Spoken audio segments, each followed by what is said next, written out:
Here's just yet another update to my website for one of the tools for sprinkler friction loss calculator. Um, it used to be it would only give you a single parameter that it would kick out. Now it gives you a flow chart based upon what is selected. So if you have, say, a high flow system, let's say 150 gallons a minute, and you know that it's a fairly good sized system. Let's just say it's got 500 feet of pipe.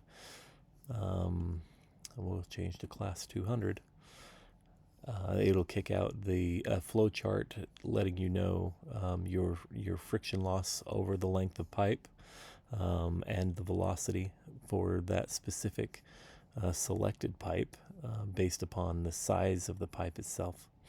It's just a simple friction loss calculator. Instead of using a friction loss spreadsheet, it gives you a more dynamic view of your specifics. If you want to, if you need to calculate, say, a specific system, say a small sprinkler system for a home, you could do that and say, let's say it's a simple 75-foot system, or 75 feet is how long your main line is going to be, 15 gallons a minute.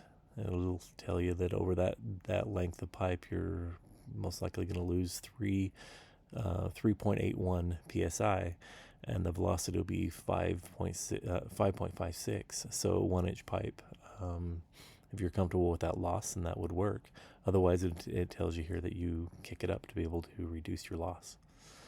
So anyway, just a new update to the system. This again is something that should be released this spring on the sprinklersystemcalculator.com. It'll be in the Sprinkler Toolbox. Thank you for listening.